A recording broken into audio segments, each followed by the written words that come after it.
ये जितना भी प्रयास कर ले, कांग्रेस के आगे इनको झुकना पड़ेगा और कांग्रेस को वापस इस देश की आवाज बनना पड़ेगा।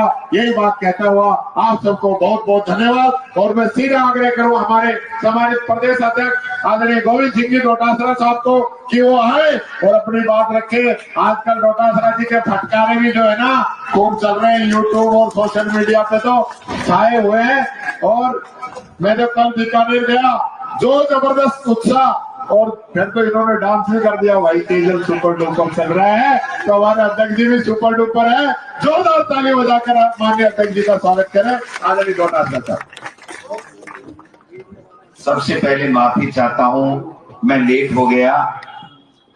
आपको सुबह 1-1:30 बजे दोपहर को बुलाया था, आप 1-1:30 बजे से बैठे हैं और हमारे नेता आदरणीय भंवर साहब भी अस्वस्थ हैं। मैं ज्यादा समय नहीं लूंगा, सबने अपनी अपनी बात कही है। आज का ये कार्यक्रम 11वां-12वां जिला है। मैं और जूली साहब और रंधावा साहब जा रहे हैं और जो हमारे नेता राहुल गांधी जी जिन 5 मुद्दों को लेकर के भारत जोड़ो न्याय यात्रा निकाल रहे हैं, उन्हीं 5 मुद्दों को लेकर के हम पूरे 25 के 25 लोकसभा क्षेत्र में जा रहे हैं और उसी कड़ी में आज अलवर आपके बीच में हाजिर हुए हैं।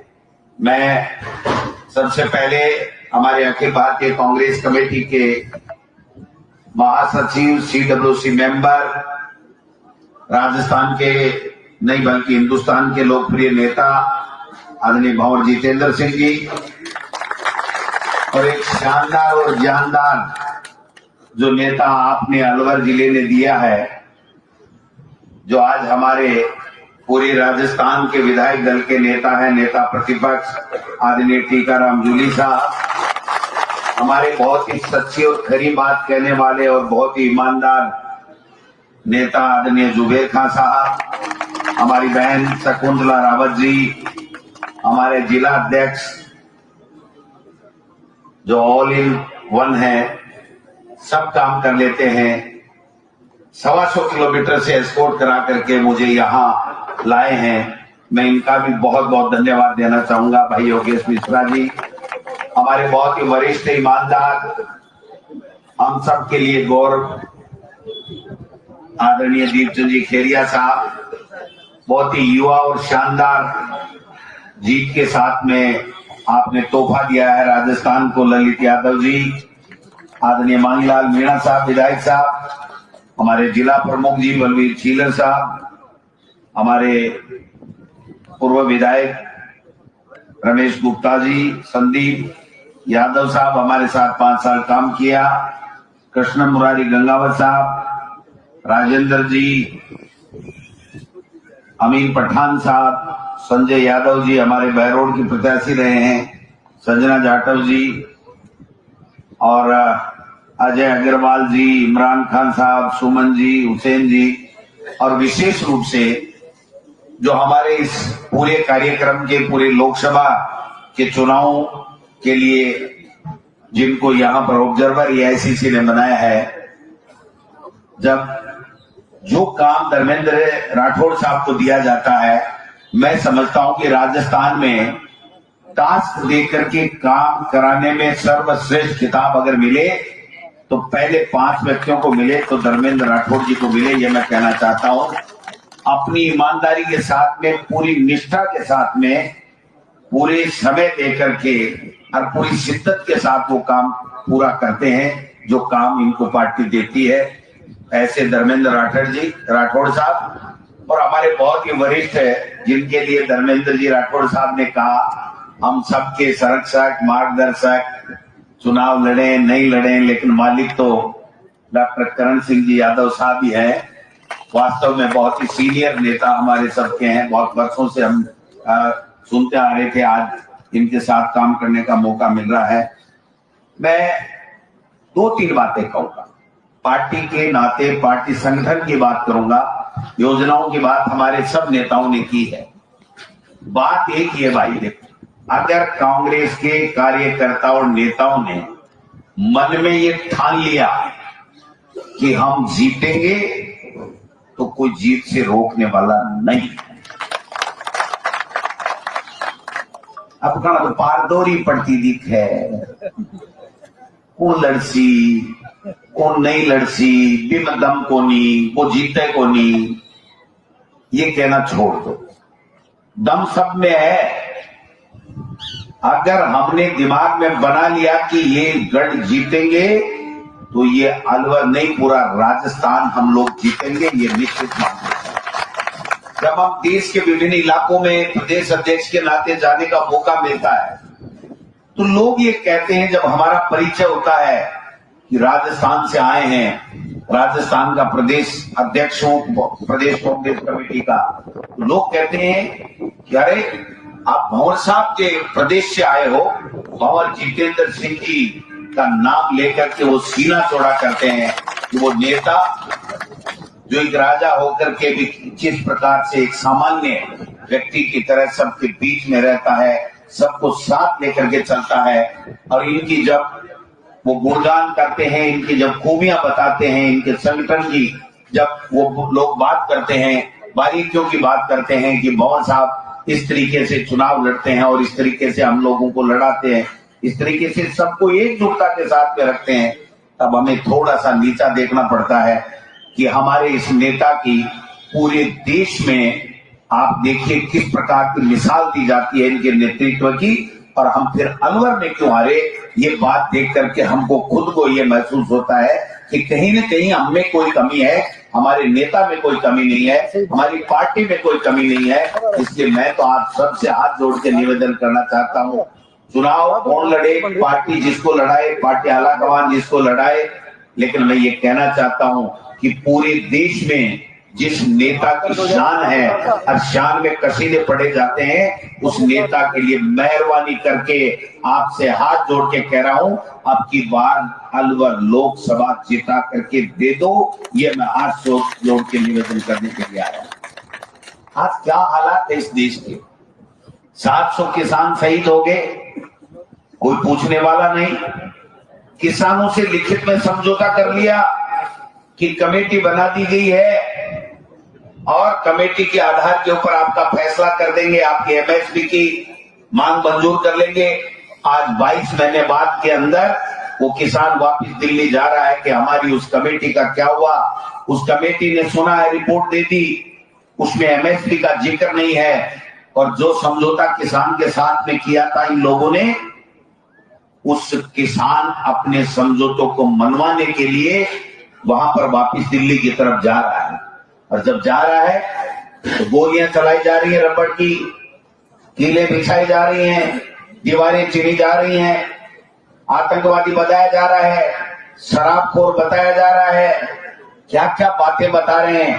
और मैं कहना चाहता हूं कि जब इतने ही ये शराबखोर हैं, आतंकवादी हैं, डाकू हैं, लुटेरे हैं, तो तुम झटमरा करके 4 वार्ता क्यों कर चुके, इन किसानों से वार्ता क्यों कर रहे हो फिर इस तरीके की, अगर आप उपमाएं दे रहे हो तो इसका मतलब साफ है कि उनका अगर उल्लू सीधा नहीं हो, वो जो चाहते हैं वो नहीं करें, तब तो हम सब किसान आतंकवादी हैं, बदमाश हैं, चोर हैं, लुटेरे हैं और शराबी हैं।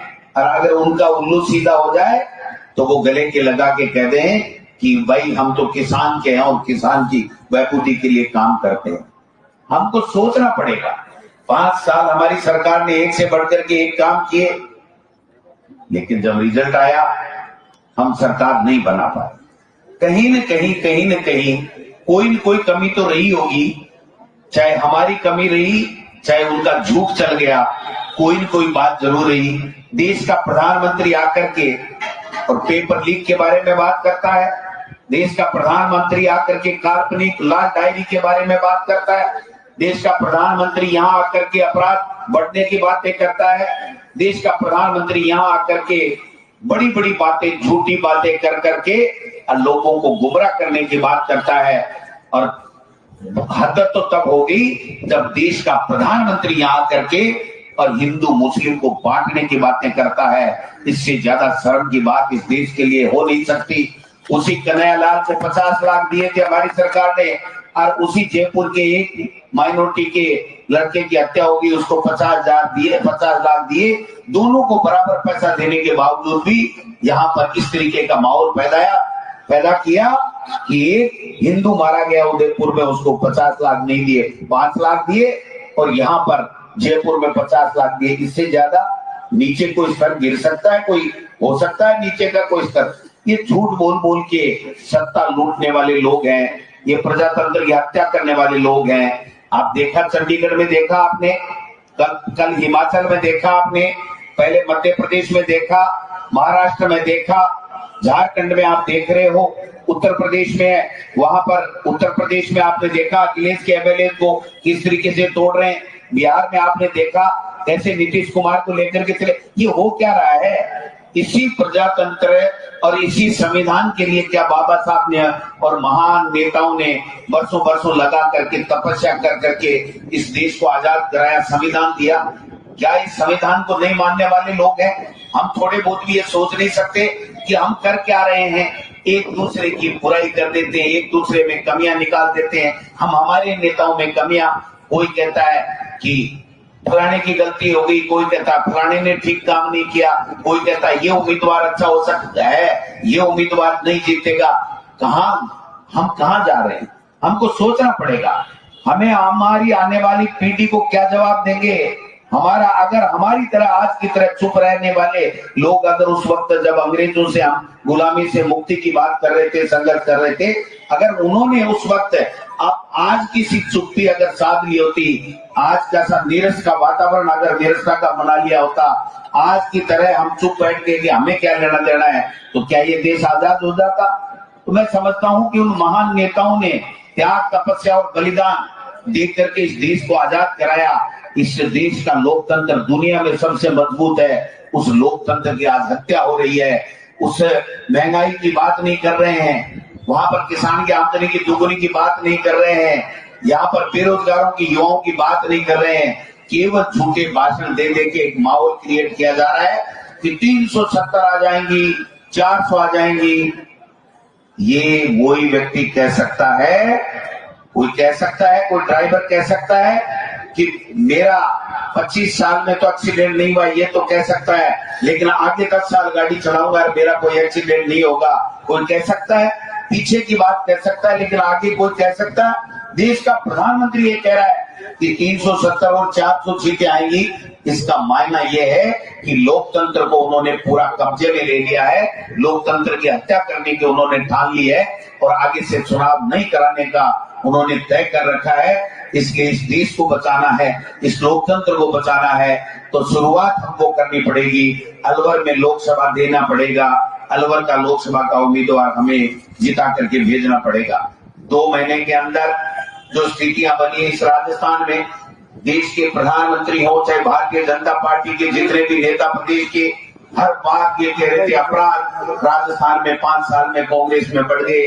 हर नेता आता, कोई पेपर लीक की बात कर देता, कोई कुछ कर देता। मैं थोड़ा सा आपको बताना चाहता हूँ कि जो स्थितियां हैं वो मैं आपको बताना चाहता हूँ। इस 2 महीने के अंदर राजस्थान में, मैं मेरी तरफ से नहीं बोल रहा हूँ, ये पुलिस की वेबसाइट के ऊपर, हमारे राजस्थान पुलिस की वेबसाइट के आंकड़े उठा के बता रहा हूँ कि राजस्थान में 2 महीने में आज से 2 दिन पहले तक 883 रेप हो चुके हैं माता बहनों के साथ में, 883, और अब 2 दिन में 24 घंटों के अंदर अंदर 17 रेप होकर के ये आंकड़ा 900 पहुंच चुका है। 2 महीने 2.5 महीने की इस सरकार के, राजस्थान में बीजेपी की सरकार के समय, मैं मुख्यमंत्री जी का जो गृह जिला है भरतपुर, वहां की भरतपुर रेंज की बात कह रहा हूं, वहां पर 146 रेप की घटनाएं हुई हैं।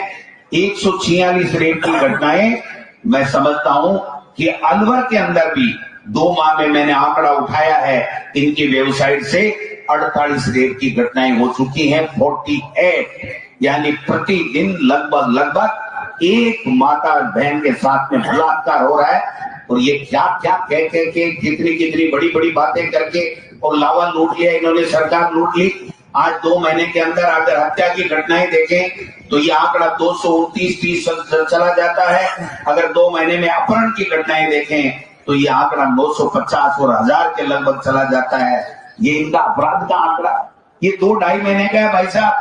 अभी जूली साहब कह रहे थे कि ट्रांसफर की बात कह रहे थे, वो कह रहे थे, मैं पूछना चाहता हूं, इनको समझ में ही नहीं आ रहा करें क्या। इनके अंदर भाजपा के मुख्यमंत्री, मंत्री और विधायकों के साथ भंवर साहब वो बात हो गई। मैं आपको एक 2 मिनट की किस्सा कह के बताता हूं। एक व्यक्ति के पास एक घोड़ी थी, लेकिन वो घोड़ी ज्यादा रखना जानता नहीं था। उसका घोड़ी बीमार हो गई, उसको पता नहीं था। वो जूली साहब के पास में गया कि जूली साहब, मेरी घोड़ी बीमार हो गई, आप जानते हो घोड़ी का इलाज कैसे होता है। तो जूली साहब ने कहा, भाई सीधी सी बात है, ये दवाई मिलती है बाजार के अंदर, ये दवाई तो घोड़ी को दे देना, तेरी घोड़ी ठीक हो जाएगी। वो बेचारा बीजेपी का आदमी था, उसने देखा जूली साहब ने बता दिया, चलो दवाई ले ली। बोले साहब बताओ तो सही इसको देनी कैसी है, क्योंकि घोड़ी जो है वो अजड़ी है। अजड़ी समझते हो ना, अजड़ी है घोड़ी, तो वो लेगी कैसे। बोले एक काम कर, ये दवा एक पानी की बाल्टी ले लेना, उसमें ये दवा घोल लेना, एक पाइप का टुकड़ा ले लेना, एक टुकड़ा तेरा घोड़ी के उसके मुंह में दे देना, और उस दूसरे सिरे से पानी बाल्टी से डाल करके और फिर फूंक दे देना। वो पानी घोड़ी के पेट में चला जाएगा और तेरी घोड़ी ठीक हो जाएगी। वो बेचारा गया। अभी बीजेपी के एमएलए और एमपीओ की मंत्रियों की स्थिति है वही उसकी किसान की थी जो घोड़ी वाला था। वो गया, जाकर के दवाई ली, पानी में घोड़ा, बाल्टी में घोड़ा, डिब्बे से पानी डाला, एक टुकड़ा घोड़ी की मुंह के अंदर पाइप का दिया और पानी डाल करके, और वो पानी जोर से हवा देने लगा कि घोड़ी के पेट में चला जाए, घोड़ी ठीक हो जाए। लेकिन घोड़ी अजड़ी थी, घोड़ी ने खांस दिया और वो पूरा का पूरा दवाई का पानी उस बीजेपी वाले एमएलए, मंत्री और मुख्यमंत्री के पेट में चला गया। अब वो फिर जूली साहब के पास आया कि मेरे साथ तो ये हो गया। बोले तेरे लक्षण ही यही है, तेरे को जब दवाई देनी नहीं आती तो तू घोड़ी क्यों रखता है, यही है। तो ये स्थिति है मोहन साहब। ट्रांसफर करो, शाम का करो, शाम का बदलो, सुबह करो। मेरे यहाँ सीकर में एसपी लगाया राममूर्ति जोशी को। बीजेपी के लोग ऐसे गुलदस्ता लेकर के गए 5-7, जैसे उनका फूफा जी आया है, तो फूफा जी से वो गुलदस्ता देकर के, और वो एसपी भी एकदम चिकड़म करके कि यार कांग्रेस में भी मैं एसपी और बीजेपी में मैं एसपी, ये तो जोरदार काम हो गया। तो उसने देखा ठीक है बीजेपी के लोग आए हैं तो बीजेपी में भी अपने को कौन हटाने वाला, तो एकदम टेढ़ा होकर के, और उसने फोटो खिंचाई और वो फोटो सुबह अखबार में आई। तो मैंने सोचा यार एसपी तो आया, ठीक है, कोई तो आएगा, लेकिन ये बीजेपी वाले कैसे गए। तो मैंने किसी को पूछा, भाई तुम्हारा कोई रिश्तेदार है ना। बोले नहीं साहब। तो मैंने कहा फिर कैसे गया। बोले साहब हमारा राज आ गया ना। तो मैंने कहा पक्का पता लग गया। बोले हाँ पक्का पता लग गया, हम ही लाए एसपी साहब को। रात को उसने 10:15 बजे थानेदार सीआई की लिस्ट निकाली, 11:15 बजे ऑर्डर आया, सुबह मुंह छोटा सा कर करके एसपी साहब विदा हो गए और दूसरे एसपी साहब आ गए। मैंने उसको फोन किया बीजेपी वाले को, अरे ये कौन सा फूफा गया और कौन सा फूफा आया, गुलदस्ता ले जा। बोले साहब गुलदस्ता तो सूखा नहीं, उससे पहले तो हमारा कांटा निकल गया, हमारा एसपी तो चला गया। हम तो इस चक्कर में गए थे कि ये भी जोशी, हम भी जोशी, हम बीजेपी के हैं तो हम दे आते। तो मैंने कहा आपको यादव को पकड़ो। बोले यादव को पकड़ना पड़ेगा और उसके साथ में जाएंगे। वो एसपी जी चले गए, दूसरे एसपी जी आ गए। कल परसों देखा 1000 से ज्यादा आरएस के ट्रांसफर कर दिए, पता ही नहीं है। और हद तो तब हो गई, मैं कहना चाहता हूं कि चिकित्सा विभाग में 70 या 75 डॉक्टरों के ट्रांसफर हुए कौन साहब। और आज हमने लिस्ट देखी कि 58 के नाम संशोधन, पोस्ट संशोधन का एक ऑर्डर निकला है। बेटी का बापो थाने लखनी को नहीं ट्रांसफर करवाता तो फिर करो ही क्यों। अरे बेटर में 58 तो गलत छाप दिया, तो ट्रांसफर करिए कौन है भाई जी। और मैं जूली जी जना कहा पाची सरकार है, आपको खुद को दिमाग चाले को नहीं, खुद में लखन है को नहीं। पर्ची आवे या ट्रांसफर कर दी और फिर पर्ची दूसरो फाड़ दूसरी भिजवावे दिल्ली से दूसरी पर्ची आ जाए। तो आप पर्चियां न बंद करनी है। कांग्रेस वह पार्टी है कि देश ने आजाद करायो के बाद में right to information, right to education, right to food, मनरेगा और यहाँ पर राजस्थान के अंदर 25 लाख का इलाज फ्री और राइट टू हेल्थ का कानून, मिनिमम इनकम गारंटी का कानून, ये है कांग्रेस। राके कहीं है 2000 को नोट लिया, 500 को बंद करियो, 6 साल चालियो को नहीं और अब के रिजर्व बैंक में जमा करा दियो। क्यों भाई थे कि को ठट्टा बना छोगे कहीं कर थारे बेरो ही कोनी के कौन सो छापनो है, कौन सो बंद करनो है, कौन से अफसर ने बदलनो है, कौन से अफसर ने लानो है, कहीं करनो है। मैं तो आपको प्लास्टिक की फैक्ट्री वाला फूलड़ा में ना आके बहुत होगी भंवर साहब। अब कोई भी बीजेपी को आदमी अधिकारी के करने जगह फूल ले कौन जाए को प्लास्टिक वाला ले जाए तो जापाओं पहले सूखते तो बोली बेटी का बापू यहाँ को नमूनो आयो राजस्थान में और इनने भी अगर नहीं पटकियो तो फिर आप करियो काई आप किन अपनी आबादी पीढ़ी ने काई कांगा के बेके करया हमारे केरिया इंडिया इनकम टैक्स से आएगी तो काई फर्क पड़ गयो। मैंने आप बताओ यही देख ली जिंदगी में देखता कोई बात चीज देख ली। अरे के साहब बोला मत बोलो जेल में डाल देगा तो जेल में डंडा जाएंगे, जेल में आदमी तो जाएंगे है। ईमानदार होना चाहिए, नेचर से ईमानदार होना चाहिए, उसके बाद में डरने की जरूरत नहीं है। इनकी जितनी हिम्मत है, इनकी जितनी औकात है वो पता लगा लें। न गोविंद डोटासरा डरता है, न कांग्रेस का नेता और कार्यकर्ता डरते हैं और जो डरते हैं वो चले जाए, कोई फर्क नहीं पड़ता। एक गया एक आधा और जाए नहीं जाए वो उनकी मर्जी है। मैं तो ये कहता हूं कि कांग्रेस का कार्यकर्ता सच्चा कार्यकर्ता वो है जिसके पुरखों ने देश को आजाद कराया, अंग्रेजों की गोलियों से न डरे। वो इन झूठे बादशाहों से क्या डरेंगे आप बताइए। इसलिए भाइयों टिकट किने मिले किने नहीं मिले, सारे दिन चाय की दुकान पर गप्पड़ सपड़ कर वो तो बंद करो है। बूढ़े ने मिले त्यार, जुआन ने मिले त्यार, नहीं सगड़ा मिले। बाबर साहब पूरे देश के मायने घूमे, आप लोग नाम रोशन करें, बेटी का बापो किए करो रे सगड़ा लूंग जाओगे नहीं। एमपी बनाएंगे यहाँ से, लड़ना नहीं लड़ना, लड़ाना नहीं लड़ाना पार्टी जाने, लेकिन हमारे में जज्बा होना चाहिए, हमारे में वो ताकत होनी चाहिए, हमारे में वो ऊर्जा होनी चाहिए, वो लगन होनी चाहिए और ईमानदारी के साथ में काम करेंगे। तो मैं कह के जा रहा हूं आपको कि 25 माह 10-12 मोरिया जरूर भूलेगा। मैं पहली भाई साहब टीकाराम जूली साहब मंत्री हा जना अच्छो जवाब देता ना, मैं यहाँ कहता कि भाई अच्छो जवाब देवे, आपके विभाग पर पकड़ है। माने ही बेरो गोनियों को गड्ढेड़ो मतीलो है। जब नेता प्रतिपक्ष पार्टी आला कमान ने बनाया और भंवर साहब उसके बाद में इस आदमी ने जिस दिन मुख्यमंत्री के सामने इनकी वो छोट उतारी, इस बीजेपी वालों की बोलती बंद हो गई। लोग भाषण देते हुए तो पानी पीते मैंने देखा, लेकिन मेरे मुख्यमंत्री को टीकाराम जूली जी जब भाषण दे रहे थे तो बैठे बैठे घोट सूख रहे थे, गला सूख रहा था, पानी पीते मैंने मेरी आंखों से देखा है। भाई जी जोरदार नेता गडेड़ा मतीरा अठीने धर्मेंद्र जी राठौड़ साहब जी का कप्तान, अभी के बाद में गोविंद डोटासरा को खाई है साहब, मेरे गीत ला गया कि डोटासरा के टीम के मायने 30 सीटा जीती। चिंतन शिवर अठे होगो, नेशनल रैली अठे होगी, सोनिया जी अठा से राज्यसभा की मेंबर बन गई। अगर 10-12 सीटा को झटको दे दो थारे तो हाथ को काम है, अगर दे दोगा तो गोविंद डोटासरा कांग्रेस थारो एहसान मानेगी। इसलिए भाई लोगों आज के बाद में आप बात बंद करो, कौन टिकट लेवो, कौन अच्छो उम्मीदवार है, कौन नहीं है, फिर तो थारो काम करो के माने तो जीतानो है, हाथ के निशान ने जीतानो है। जको भी टिकट ले रहा है तेने जीता जो। और मैं थाने लिख दूं कि ए जगह करे ने नोटंगी, कदे हिमाचल के मायने करे, कदे महाराष्ट्र में करे, कदे कटे करे।